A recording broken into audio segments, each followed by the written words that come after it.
मैं खुद ब्राह्मण परिवार से आता हूं और लगातार हो रहे उत्तर प्रदेश में ब्राह्मणों के ऊपर अत्याचार होते हुए देख मुझे भी डर है कि जो हमारे ही लोग जो उत्तर प्रदेश में रह रहे हैं, क्या वो अपने आप को महसूस कर रहे हैं या उनके भी सर पर मौत का साया मंडरा रहा है। हम उस ब्राह्मण वंश से आते हैं कि अगर हम शादी करवाना जानते हैं तो हम श्राद्ध भी करना जानते हैं, और इस सरकार का श्राद्ध हम ब्राह्मणों के हाथों से ही होगा और हम ही इस सरकार का श्राद्ध करेंगे। नारी सताए तीन मिटे, रावण कौरव और कंस, ब्राह्मण सताए तो पूरा मिटे धन वैभव और वंश। जिस तरीके से उत्तर प्रदेश के अंदर लगातार ब्राह्मणों की हत्या हो रही है, ये लगातार जब से भारतीय जनता पार्टी उत्तर प्रदेश के अंदर आई है, लगातार ब्राह्मणों के ऊपर अत्याचार हो रहा है और ब्राह्मणों को मारा जा रहा है। आप चाहे वो घटना अक्टूबर में कमलेश तिवारी की हत्या की हो, चाहे वो घटना जुलाई के अंदर फिर पत्रकार शुक्ला जी की हो, चाहे फिर वो रमेश मिश्रा जी की हो, लगातार ब्राह्मणों के ऊपर अत्याचार हो रहा है। और मैं आपको बताना चाहता हूँ कि जिस तरीके से 16 अक्टूबर को मैनपुरी के अंदर, जो इटावा मैनपुरी है, वहाँ पर छात्रावास के अंदर घुसकर छात्रों की हत्या हो रही है, उसको लेकर लगातार जो ब्राह्मणों के ऊपर अत्याचार और शोषण हो रहे हैं, इसको लेकर हम चुप और मौन नहीं बैठेंगे। साधु संतों की हत्या को लेकर इटली तक पहुँचने वाला अर्नब गोस्वामी आज उत्तर प्रदेश के अंदर ब्राह्मणों की हत्या हो रही है तो लखनऊ तक नहीं पहुँच पा रहा, इतना दलाली में चूर हो गया है। ऐसे लोग तो ब्राह्मणों के नाम पर भी धब्बा हैं। आज उत्तर प्रदेश के अंदर जो लगातार ब्राह्मणों की हत्या हो रही है, इसको लेकर हम चुप नहीं बैठेंगे। जो लोग चुप हैं और मौन हैं, अगर आज मेरे साथ गलत हो रहा है, अगर आप लोग चुप हैं तो कल अगर आपके साथ गलत होगा तो मैं भी चुप बैठूंगा। तो लेकिन हम चुप बैठने वाले लोगों में से नहीं हैं। हम अपने देश के लिए, अपने देश के तमाम लोगों के लिए, चाहे वो दलित हों, चाहे आदिवासी हों, चाहे ब्राह्मण हों, चाहे किसी भी जाति धर्म के हों, हम सब के साथ खड़े हुए हैं और कंधे से कंधा मिला के खड़े हुए हैं। ये सिलसिला जून से ही शुरू है। जून, जुलाई, अगस्त, सितंबर, अक्टूबर, नवंबर, दिसंबर आते हुए फिर दोबारा से ये सिलसिला शुरू हो चुका है, जनवरी, फरवरी, मार्च, अप्रैल में आते हुए।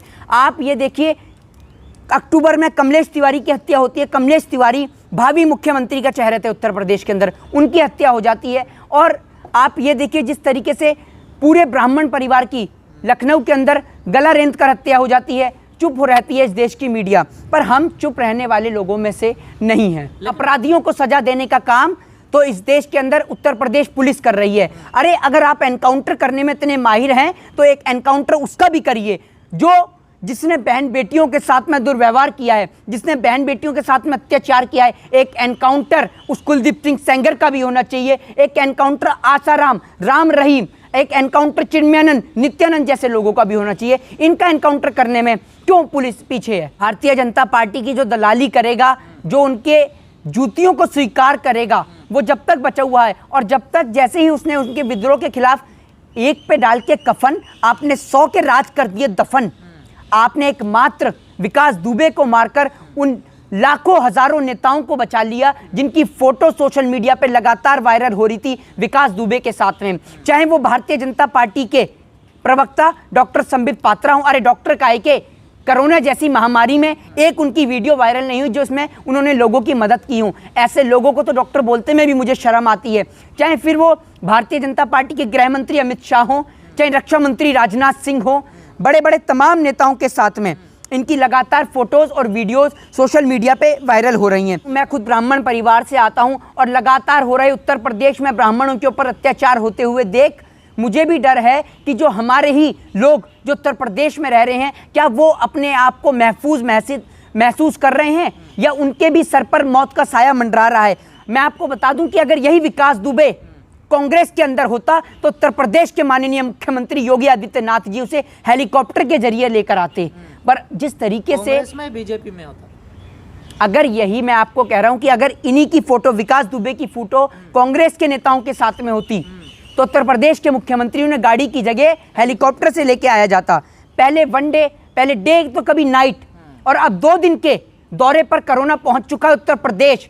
जिस तरीके से आपने देखा कि 2 दिन का लॉकडाउन उत्तर प्रदेश के अंदर है, ये सिर्फ देश की जनता को मूर्ख बनाने का प्रयास कर रहे हैं। और आप एक बात बताइए, सारा का सारा क्रेडिट क्या उत्तर प्रदेश पुलिस को ही दे देंगे? बाबा को दे देंगे क्या सारा क्रेडिट? सारा का सारा क्रेडिट क्या मुख्यमंत्री साहब को देंगे? भैया थोड़ा क्रेडिट उस ड्राइवर को भी दिया जाना चाहिए कि जिसने ऐसी गाड़ी ड्राइव करी कि गाड़ी पलट गई और किसी को भी, एक को भी गंभीर चोट नहीं आई। तो थोड़ा क्रेडिट तो उसे भी मिलना चाहिए ना। और आप ये देखिए, इतने बड़े काफिले में सिर्फ एकमात्र विकास दुबे की ही गाड़ी पलटती है।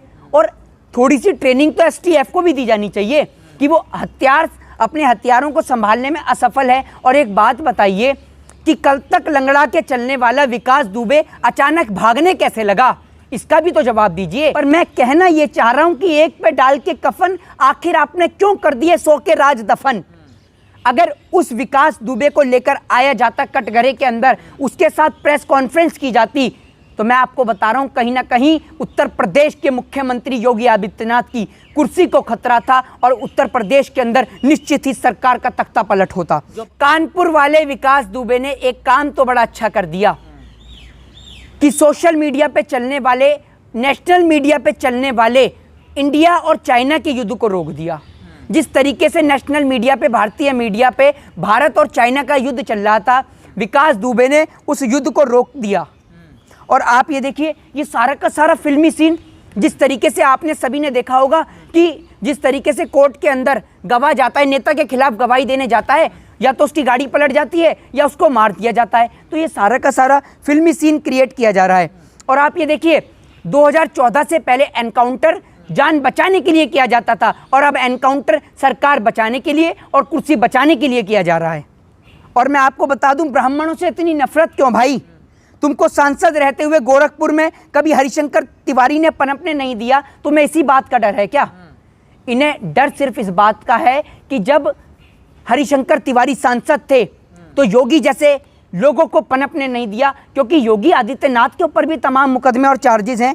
बस कारण यह कि उन पर कार्रवाई नहीं होती। और बाबा की तो माया ही निराली है।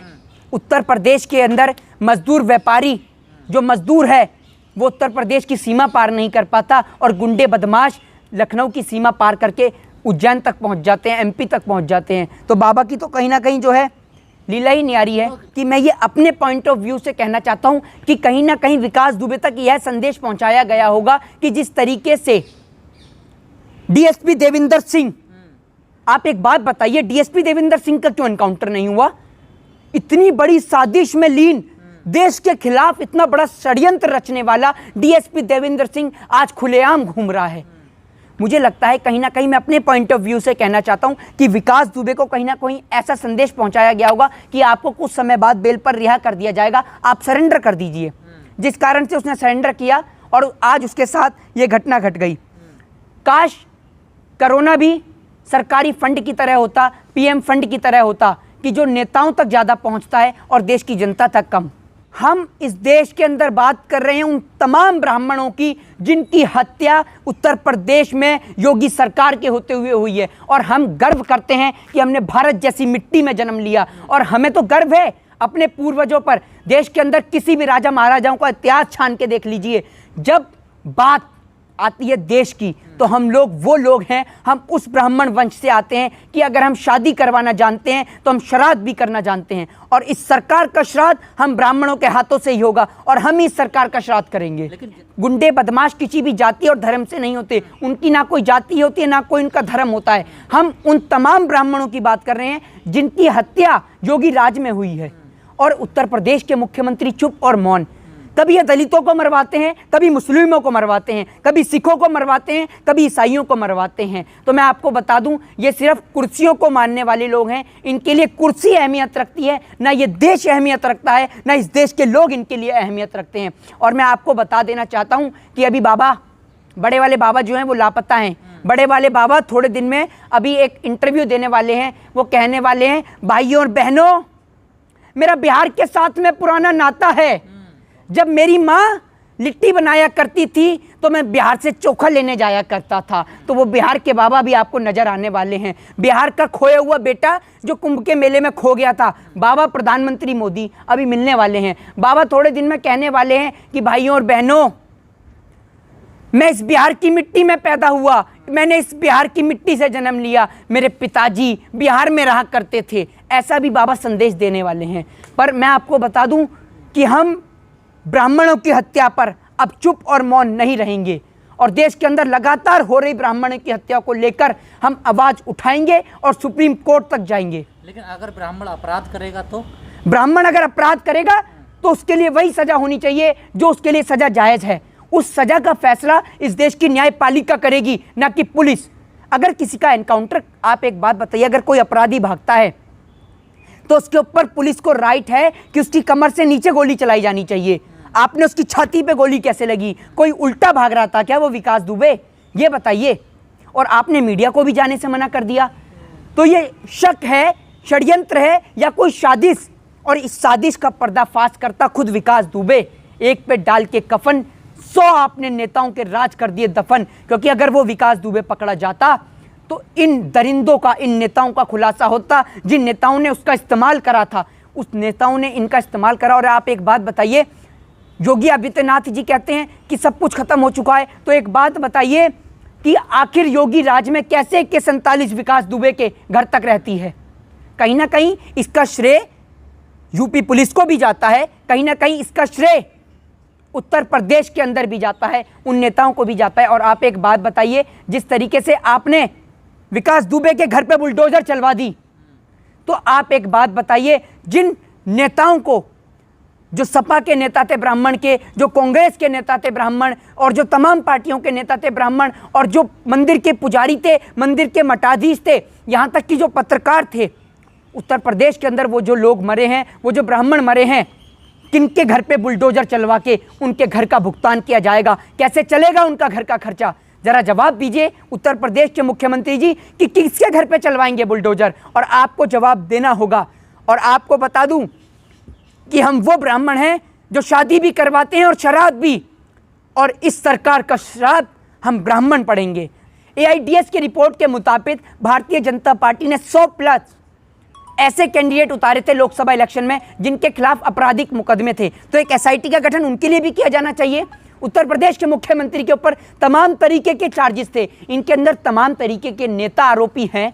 आप एक बात बताइए, मालेगांव बम ब्लास्ट की आरोपी साध्वी प्रज्ञा ठाकुर, ये तमाम लोग हैं जो लीन हैं इस तरीके के बड़े बड़े दंगों में, तो उनके खिलाफ भी एक गठन किया जाना चाहिए ताकि बड़े बड़े अपराधी जो हैं वो जेल तक पहुंच सके। इनकी जगह न संसद में है न देश में है, इनकी जगह तो जेल की काल कोठरी में है। जय हिंद, जय भारत।